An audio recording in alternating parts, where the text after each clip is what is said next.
Okay, well, welcome back for yet another installment of Winter Botany, now in the winter of 2022. It's been a somewhat cold winter, but luckily today is a warm day. So I want to add this tree to your repertoire. This is American Basswood. It's also called American Linden, has some other names to it. Also called Whitewood at one point. And this is a tree of largely floodplain forests. You'll often see it down near creeks, down near water, rich soils. It's a tree that is tolerant of being knocked over. Meaning, if you're along a creek and you've got flooding, you've got ice, you get beaten up a little bit. And this tree will get knocked down and it'll resprout. And so it's a tree like willow in a way, which is just really tolerant of being battered a bit. So one of the characteristics of this tree, although it's not super distinctive, is the bark. The bark is kind of got strips that wind up it. Not quite as regular as ash, for example, but it is a pattern that repeats itself. The inner bark of this tree has actually been used as cordage, as rope, as twine. It doesn't seem like it was commercialized a lot here. There are European versions of the linden, and it seems that it was more used there, although the Native Americans here used it for cordage. And what Michaud in his early book, 1819, says is something to the effect that used for cordage but only in the country. Kind of implying when you've got nothing better, this is what people used for rope and cordage. Apparently you get the bark off, you beat it in water, and you get the fibers there. The wood is fairly light, and quite light both in weight and in color. My mom was a wood carver, and she often used basswood for carving because apparently it's soft, but it has a very fine grain, and so it tends to just be an easy wood to work with. As a result, many of the early woodcuts, so if you go to a 19th century or earlier book, well, 19th, 18th century books, and you'll see often a fair number of black and white illustrations. Many of those are actually woodcuts, and many of those woodcuts are actually done with basswood. In terms of identification, it's alternate, as many other trees are, but the buds are actually quite typical and fairly distinctive. They're fairly large, almost globular buds, and they often have a color, be it reddish or greenish, that is distinctive. So if you see a tree that has those fairly large buds, has this stringy almost bark to it, it could be basswood. There's a couple of other clues. Growth form is also somewhat typical. So here you've got, this is a basswood, there's a basswood behind it, another basswood here. It's a tree that tends to produce numerous shoots. I mean, I wouldn't say it's always that way, but it often is that way. And one of the things that when you're, again, reading that old literature, when they would clear the ground, one of the characteristics of basswood would be that once you cut that stump, it would just sprout back up again and would reappear, and you'd have to be a little bit more diligent if you really wanted to get rid of it. So basswood has that trait. The seeds of basswood are kind of interesting. I mean, the seeds themselves are simply little kind of hard berries, but they come on this rather interesting flying device, and there it goes. It makes this one bract coming off, makes the whole kit and caboodle revolve and spin, and then it can be wafted by the wind. I'll try that again. Not quite so good, but it spins around very quickly, and that kind of keeps it elevated and lets it get wafted away by the wind. You often see basswood as an ornamental, in cities, although I think it's almost always, or very often in any case, it's not the American basswood, but it's another basswood. So, I said the wood really, aside from the carving, apparently hasn't had a whole lot of uses. It was used, because of its softness, I think, it was used for the insides of carriages, and the comment was, well, if you don't have tulip tree, if you're stuck, you can use basswood. So again, it seems to be sort of a second-rate tree from that perspective. But it's a pretty tree that the blossoms are really favored by bees, and so you hear basswood honey, and of course you can make from the blossoms, you can make a tea, linden tea, or basswood flower tea. So I'm going to zip down to another place to show you some things. This is again a basswood, and there's a couple of things that make this particular location nice for this tree. One is that this is a good example of a tree that has the markings of a sapsucker. So they're a little bit more random. Sometimes you see them very much in a straight line, but you see a lot of those drill holes here. The yellow-bellied sapsucker is a type of woodpecker that you can find in the winter, and just keep an eye out for it. The other thing I wanted to say, being down here, is that we're obviously in a floodplain. I think you can probably see the creek behind me. You can probably hear the creek behind me. And that's typical of where you find basswood. It'll often be along edges like this, as I said, where it'll often get flooded and knocked over and grow back up and that sort of thing. But one of the reasons it seems to be here is that these are relatively rich soils. You have both the nutrients coming off whatever hillside is nearby, and then you also have the periodic floods bringing in nutrients. And in general, basswood tends to be a tree of what we would call rich soils, to the degree even that there's sometimes calcareous soils. Now, calcareous soils mean soils that are relatively high pH because you have a calcium-bearing stone, like limestone, somewhere in the landscape. So if you're in what it might even be an upland situation, and you're seeing lots of basswood, then keep your eye open for some of the other indicators of the calcareous soils. You might start seeing things like blue cohosh, some of those rich forest early ephemerals. You might see something like maidenhair fern, which is one of the ferns that's indicative of limestone. So again, it's usually along creek edges, doesn't necessarily mean you've got an extra large amount of limestone in the area, but if you do start to see it in the uplands, then start thinking of, well, maybe you've got some limestone in the neighborhood.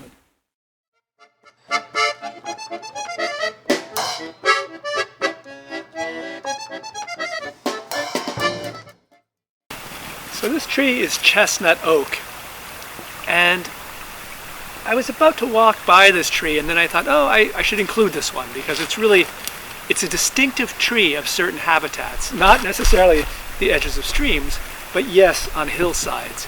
So it tends to be most commonly found in our area as a tree of rocky hillsides. Thin soils, places where you'll see slow-growing hemlock, for example, you'll often find this tree. Tends to often be quite small and also quite scraggly. You'll see it if you look at the trunk. The trunk is often quite wavy, and the trees don't look as though they're really all that super healthy. However, in various parts of New England, I believe they've done cores of chestnut oak on trees that are maybe that big around, and they may be 400 or 500 years old. In other words, they're old growth, although they don't look it. So chestnut oak has some of the characteristics of other chestnuts. If you look up, you'll see that the leaves tend to be still on the tree, at least some of them, not all of them by any means. Come here, Deli. The leaves tend to be on the trees. You tend to have clustered end buds. The end buds are, you've got several end buds at the end of a twig, as is typical of oaks. And this deeply ridged bark is also a distinctive characteristic. Now, one of the things, as you look at this bark, it is more deeply ridged than any of our other oaks, but it also has these often has these orangey tinges in the valleys between the ridges. And those orangey tinges form because that's new bark. And as the tree grows, the tree expands outwards, and as it's expanding, the bark has to stretch someplace. And where it stretches, as in continental drift, is between the ridges. And that new bark is that orangey color. So you can get an idea of how fast a given chestnut oak or other tree perhaps is growing by looking for that new bark between the ridges of the old bark. Chestnut oak has acorns, as do most of our oaks, all of our oaks. They have fairly large acorns. I couldn't actually find one right here, but they have fairly large acorns, fairly deep cups. They tend to be a nice rich brown. So these acorns, come here, Devin, come here. Yeah, it's okay. Oh, yeah. She's going to sample this. These acorns are fairly characteristic. We don't really have another oak in our landscape that has that size and that color and that type of cap on an oak. So if you look up, as I said, you'd see the leaves, you might see the end buds. You look down, you might be able to find acorns, although I couldn't find any here. The other thing you often can find are the leaves. You should be able to find, if you think you're underneath the chestnut oak, then you should be able to find leaves like this. These are chestnut oak leaves. They have a wavy margin, rounded margin, so that puts it in the white oak group. Unlike the true white oak, those lobes are not very deep, but they are there. They're rounded, wavy edges. It's called chestnut oak because that leaf is thought to resemble the leaf of a chestnut tree, the American chestnut. Now, if this were a true chestnut leaf, you would have points on the tips of these waves, essentially, and it would be a somewhat different looking, in some ways somewhat different looking, but of all our oaks, this one has the leaves that look most like chestnut.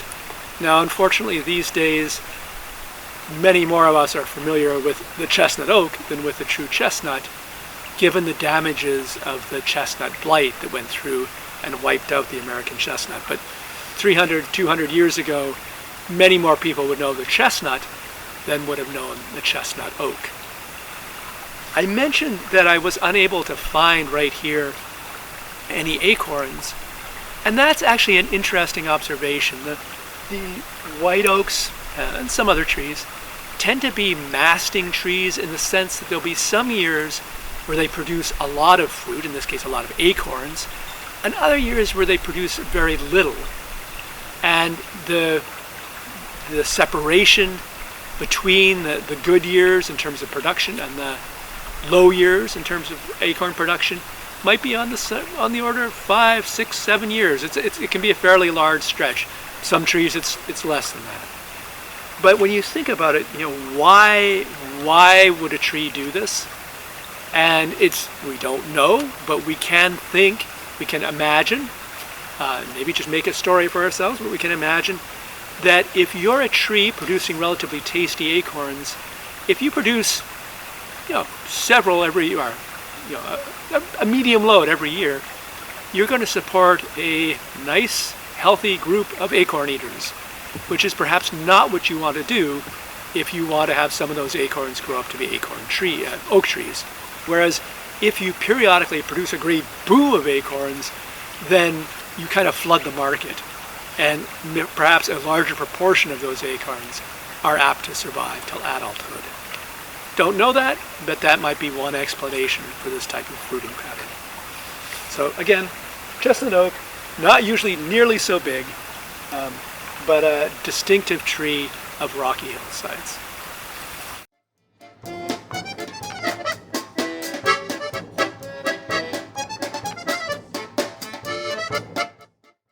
So this tree is Bitternut Hickory, and it's another tree of the floodplains. although not usually down where you'd be finding sycamore and cottonwood so much as where you might find basswood. A little bit higher up, often a little bit farther away from the creek than some of those other trees. But bitternut hickory, one of the things, once you sort of get an eye for it, that's distinctive, is that it has this bark that, yes, has ridges, but those ridges look like they're interwoven. It almost looks like basketry, which is kind of typical of hickories. So not as deeply peeling, doesn't have the flakes that shagbark has, might be a little bit more like pignut hickory, but this bark in general, this interwovenness to the bark, is typical of our hickories. Now, another name for bitternut hickory is yellow bud. You don't hear that very often, but it's a name that indicates one of the reasons it's such a fun tree to know, because you can amaze your friends by actually identifying the little seedlings. And it also works on the large trees as well if you can actually see their buds. So the buds on these trees are a roughened yellow. They're almost a lemon yellow, a very distinctive color, not found on any other tree in our forest. And if you see that, you know that you've got bitternut hickory. Now, bitternut hickory, when people talk about the uses of its wood, they say has many of the same uses as other hickories. In other words, it's a good firewood. It can be good for construction. It's a tough wood. But according to those sources, the bitternut hickory is kind of second tier in terms of its uses. It's not as good as a firewood. It's not as good as a wood you might use in building. You can use it, but it's not sort of thought of as top of the line. One of the things you're seeing on this tree, which is of course not a characteristic of bitternut, but it is a characteristic that, or it is something that you often find along stream sides, is, at some point, probably perhaps 100 years ago or more, somebody nailed some barbed wire to a bitternut hickory that was growing along a fence line. Now, I say you often find it in these situations because those fence lines often went along creeks. And so this was obviously where was sort of the edge of the pasture, probably. Judging by the fact that what sort of wire that is, it was probably a cow pasture, I would guess, because you wouldn't want the barbed wire like this if you had sheep in there, because the sheep wool would get all caught up in it. So 100 years ago, maybe more, maybe a little bit less, somebody nailed some barbed wire to this tree, and then it slowly enveloped that so that now the barbed wire is completely encased within this tree. And it gives you an indication, as I said, of where the farm edge was, where the edge of the used land was. You can get into, this is definitely beyond the scope of this course, but you can get into identifying and trying to age the barbed wire based on the style of the barbed wire, although this is actually a pretty common style of barbed wire. All right, one thing that we really should talk about, if we're by a hickory, are hickory nuts. And there's an interesting commentary in some of the early literature about the palatability of bitter nuts. And what they wrote was that, not only do squirrels not eat them, but even boys don't eat them. As though that were really indicative of how bitter these nuts are. So bitternut is well named. However, if you rummage around, as I have been doing here, you can soon find some of the bits of a bitternut nut that has clearly been eaten by something. Probably, I would guess, probably a squirrel. Looking at this. So yes, they may not be first on the plate, but they're certainly edible at some stage. But we should look a little bit at the nuts, because that's going to be another hint. If you think you've got a bitternut, then start rummaging around on the ground to see if you find any nuts. Now, if you remember with the shagbark hickory, they have those really thick husks that really tempt one to put them on a creek and have them go downstream like a little boat or something like that. Very thick husk. if you rummage around at the base of a bitternut, you won't find those thick husks. You find almost, not quite papery, I guess I would say cardboardy husks. Not at all thick, still somewhat pliable. And if you find an intact nut, then I think what's happened here is probably some insect had gotten into the nut. And the nut is not good, but for that reason we have the remains of a nut. But what happens is they have seams, as if you remember the shagbark hickory, the husk peels into 4 quarters. And you have the sort of initiation of the same thing here, except that the splits don't go all the way down to the base of the nut. And furthermore, where those seams are, the seams are sort of raised. And now I've heard them described as wings, and that seems overly ambitious to me. But you definitely have a raised seam on these nuts that is typical, apparently, for bitternut. Now we have one other hickory that we're not going to get to in this video, but there's also pignut hickory in our landscape, and pignut is actually a sort of compilation of what was sometimes considered 2 or more different species.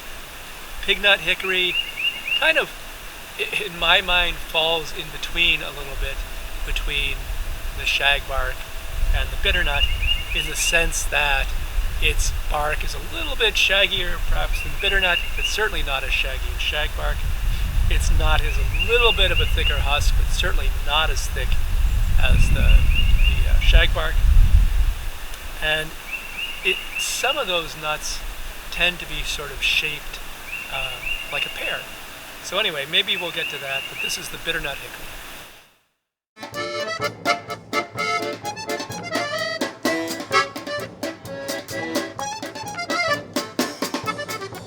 So this is one that's very closely related to a plant you've already seen.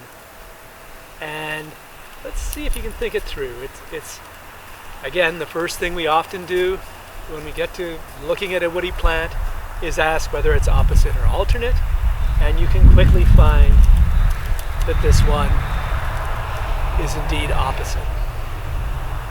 So that narrows it down, right? This growth structure pretty quickly just rules out the chance that it's maple or ash. The other ones that we know is dogwood is opposite. Viburnum is also opposite. There's some other ones that, another one I'll mention, the Buttonbush. So, and there are some non-natives like honeysuckle, for example. So you can start looking for other clues. And one of the things that is typical of this group is the reddish, at least the reddish twig tips. I mentioned that when we were talking about its close relative. And the other thing is that the buds are often not terribly full. This one, I think these might be some flower buds, but a lot of these buds are relatively skinny. They come to kind of a narrow tip. And that structure, and the side buds are quite small. And that structure is just typical of the dogwoods. We saw it before in gray dogwood, you might remember. And this is another one of the dogwoods. Now, what's different about this dogwood from gray dogwood? Well, one of the most obvious things as we sit here is the color of the twigs. So this has this bright red, almost orange sometimes, twig color. And that distinguishes it from gray dogwood. You might remember gray dogwood does have reddish twig tips, but really quite quickly as you get farther down the stem, it goes to, suitably enough, it goes to gray. So this is one of our 2 shrubby, red-twigged dogwoods in the landscape, being either silky dogwood or red osier dogwood. Now, for me, the way that I feel most confident telling red osier and silky apart are to take a stick, for example.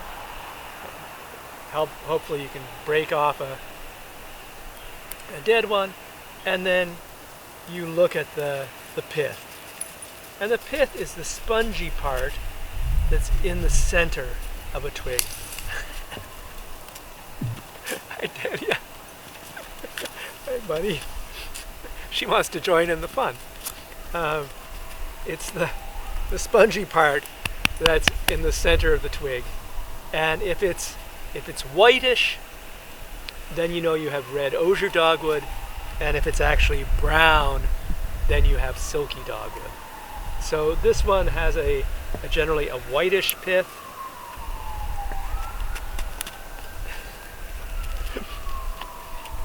Hi. Generally has a whitish pith, and there you go. You want to have that? And that would make it the red osier dogwood. Red osier dogwood, like this one, tends to occur around wetlands, as does silky. The red osier might be a little bit more where you have calcareous vegetation. Now, Dahlia is evidently self-medicating.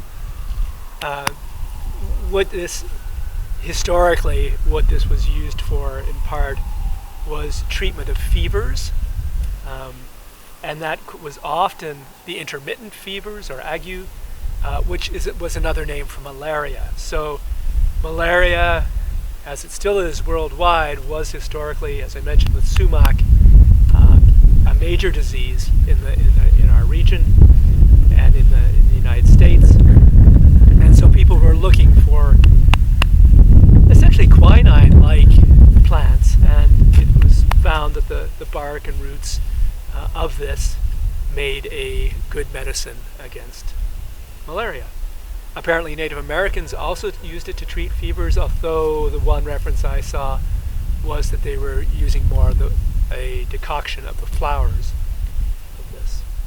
So you can also, looking around, one of the things that just when you think of what a dogwood looks like, it has that cluster of flowers at the end of its twigs, and you can see the remains of that here.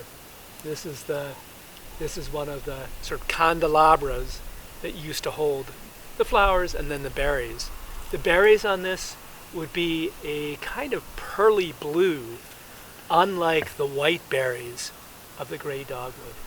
So this is just a nice plant to learn. It's one of the more conspicuous ones in the landscape at this time of year, and a nice marker, a nice wetland friend.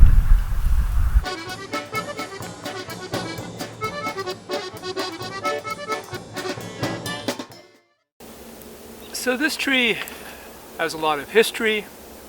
It's also interesting botanically. It's one of the few members of the pea family that are in our forest, one of the few legumes in our forest.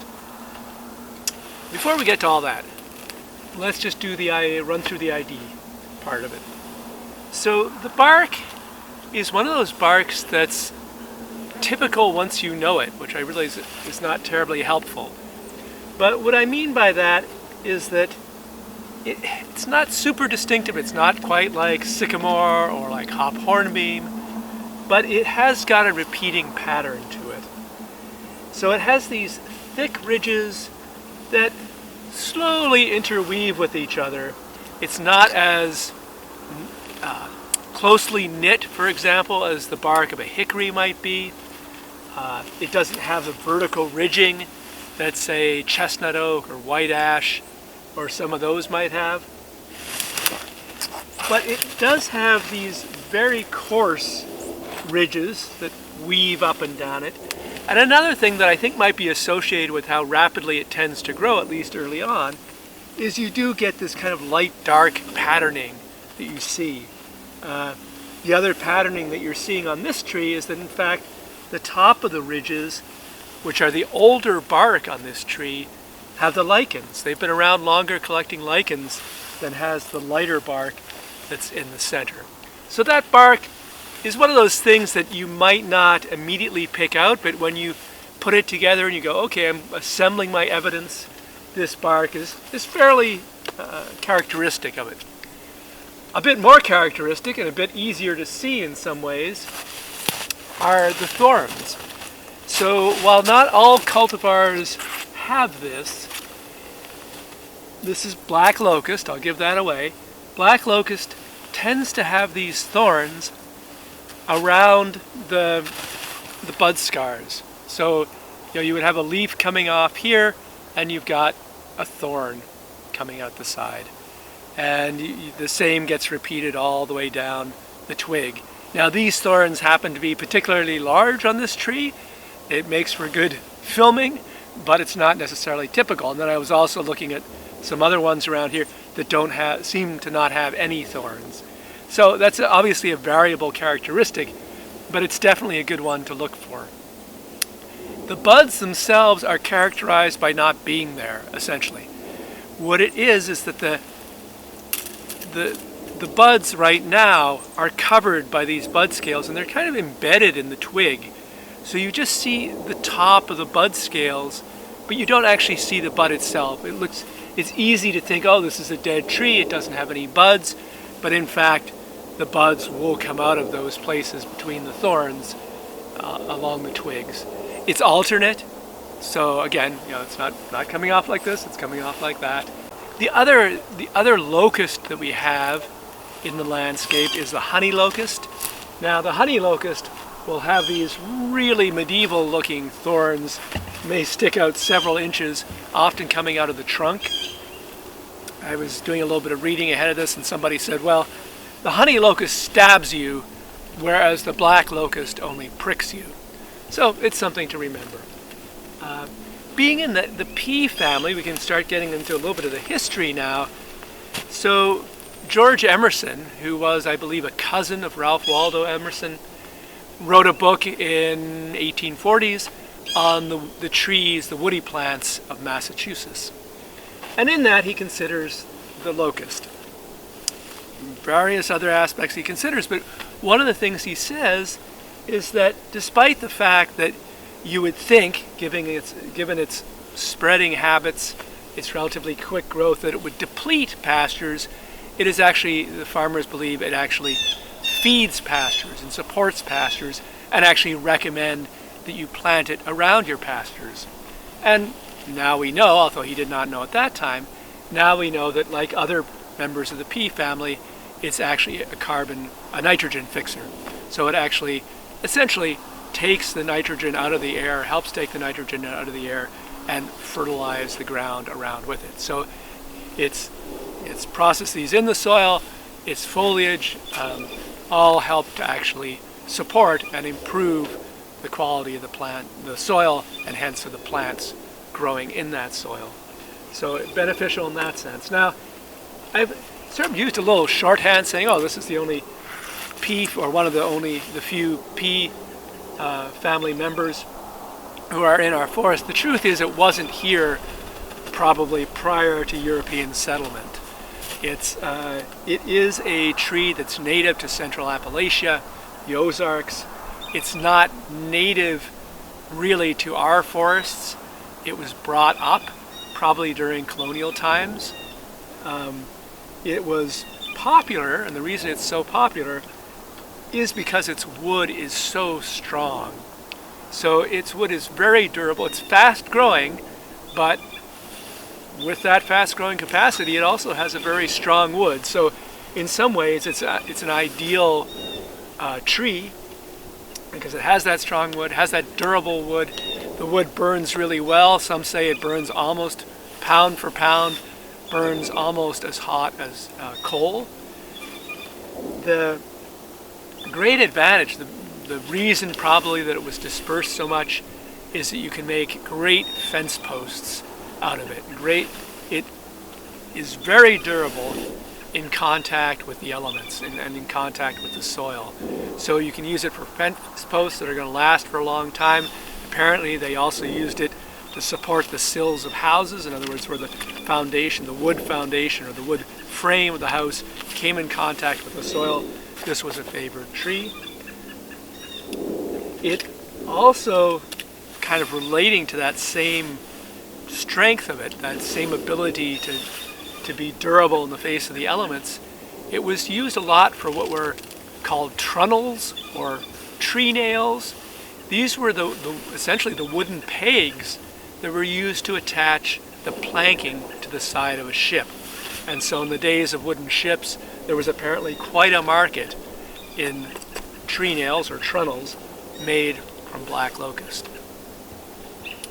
Black locust was introduced early to Europe, apparently around 1600 they were starting to plant it.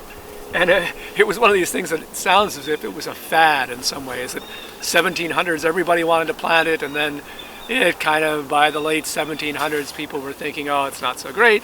And then somebody came along and wrote the book on black locust and popularized it again in Europe. The other thing that, aside from its good wood qualities, the other thing is it has beautiful pendant white flowers that bees and other insects love and people love. I mean, it has a sweet smell to it, hence the name honey locust.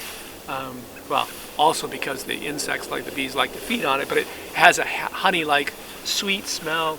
So it serves as an ornamental.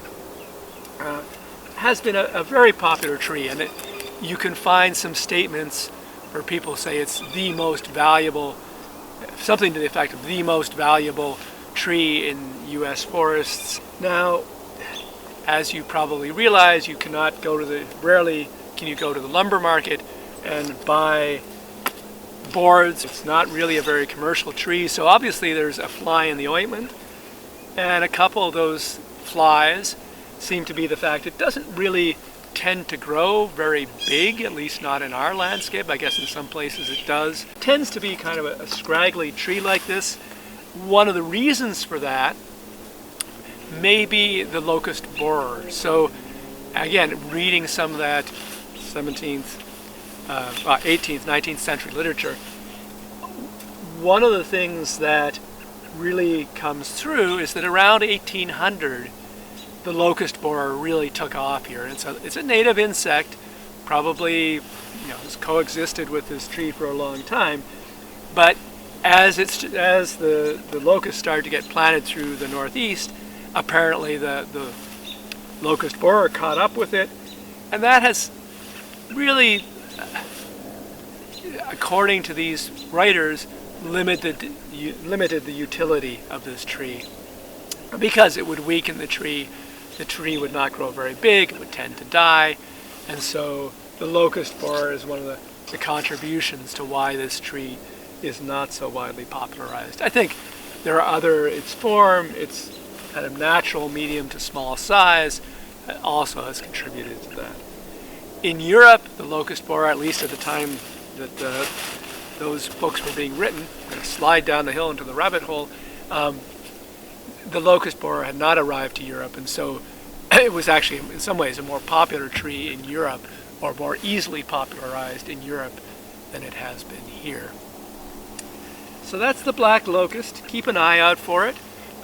Being a non-native tree to our region, you tend to find it most commonly around sites of settlement. You may find it around old foundations. You sometimes see groves of it on farms. It's less common to go into the deep woods and find it around in there. It tends to be more a tree of edges, a tree of, as I said, settled areas. But it's a fun tree, one worth knowing, the black locust. So one other little tidbit that will help you with black locust is that, as I said, it's in the pea family. And so, not surprisingly, it produces little pea-like fruiting structures that you can still find the dried pods on these trees. So I'm seeing one here, I'm seeing some up higher. They're little brown, they look like wizened, I like that word, wizened. They look like little dried snap peas in a way. So if you look at them, they've got one or two seeds, they're kind of got a papery covering on them, and when you open them up inside, there are a pair of seeds. So you're not going to find those on all of the black locusts, but if you see them, it's a good indication. The honey locust, which I said is the other locust that we have in our landscape sometimes, that has those big prehistoric thorns on it, that has a very large pod, a very different looking pod than the black locust. So again, this is a good way of being able to distinguish this.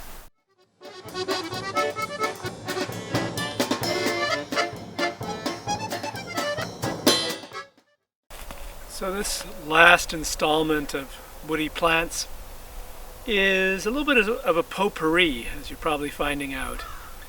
And that means it's a combination of some of the ones the trees that I've seen and I just didn't quite fit into the other installments but are relatively common. And it's also some of the ones that I just find interesting for one reason or another, and I don't really have a whole lot more justification than that. This is one of the more obscure ones in a certain way, although during a particular time of year it's not at all obscure. This is Buttonbush, and so named because it has these little pom-poms or buttons hanging off of it. Those are the remains of its flowers. Not to be confused with the sycamore, which is also sometimes called buttonwood. Although these little seed clusters and flower clusters look somewhat similar, it's not closely related. This is one of our opposite woody plants, so the branching does come off opposite, as do the buds, so that it's a little bit of process of elimination, because you might initially think, oh, maybe it's a maple, but it really does not have the prominent buds at this time of year that a maple would have. The buds are really tiny, largely hidden, so it's not a maple. It also doesn't have the growth form of a maple. It doesn't have the thick central stalk of most maples in our landscape. You might think ash, but aside from the fact that ash doesn't have these pom-poms on it, ash has again a much more centralized trunk. It does not come in this branching form, and definitely has, I would say, thicker and coarser branches. So that kind of it's not one of our big forest trees, not a maple ash. The other one you might then think of, you might go to dogwood or perhaps viburnum, but the buds don't really fit for that. Not only do the fruiting bodies not fit, the buds don't really fit for that. You don't have the kind of prominent, fairly full buds that you'd see on a viburnum, and you also don't have those little wizened but clearly visible buds that you'd see on a dogwood. Dogwoods also would tend to have very often reddish twig tips, where this is mostly gray, a little bit brown, that color. So buttonbush is a little bit inconspicuous in our landscape, in part because its distribution is fairly limited in terms of the habitats that it occurs in. One of the, again, looking at some of that early literature, one of the things that people said, it was an indicator of springs, meaning if you were looking across an upland landscape, as we actually are here, and you saw buttonbush, that gave you a good indication that there was water there, which might be a useful thing to know if you were settling the area. But it tends to occur in areas that are wet around. Often we find it around what are called kettle ponds. Kettle ponds are where you had a chunk of glacial ice embedded in the till, the pebbles and stones and earth that the glacier had left, and then that eventually that chunk of ice melted and the land essentially kind of collapsed on itself, and you get shallow little puddles in the landscape. This is, I think, probably human-made in conjunction with a nearby road, but the buttonbush occurs around swamp edges, around the edges of small ponds. So, as you can imagine, there's a globular flower associated with this, and that reflects one of the other names for this that you see, at least historically, is snowball bush. This will have in midsummer a flower cluster about yay big that's just a white fuzz, essentially. And it can be a very distinctive, very pretty bush in the landscape at that time of year. Not only do we appreciate it, but the insects definitely appreciate it. So it will be hopping with insects, which is one of the reasons that I have this little attachment to it, because when you spend hours out in the field looking for butterflies or perhaps curious about bees, if you come across a flowering buttonbush, you've got usually a treasure trove on your hands. So this is buttonbush. Doesn't, never grows into a big tree. Can be a somewhat bigger bush than this. Sometimes grows in thickets.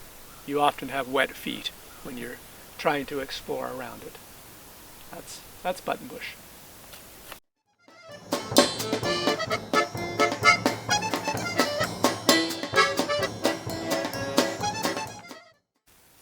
So I'm actually standing down in a red maple swamp right at the moment, and there's all these tracks of rabbits hopping around. This particular woody plant is not necessarily associated with swamps, although it obviously can occur in swamps. It tends to occur in forests that have been open or are young or near an edge, something like that. And it's not really a tree. It's not really a shrub. It's one of our vines. And I have a special place, I think, in my heart for this, because I don't know how it works, in a sense. So this is grape. Now there are probably 3 or more species of grape in our landscape. I can't tell them apart. I haven't tried very much. Certainly not going to try to say much about the different species in winter.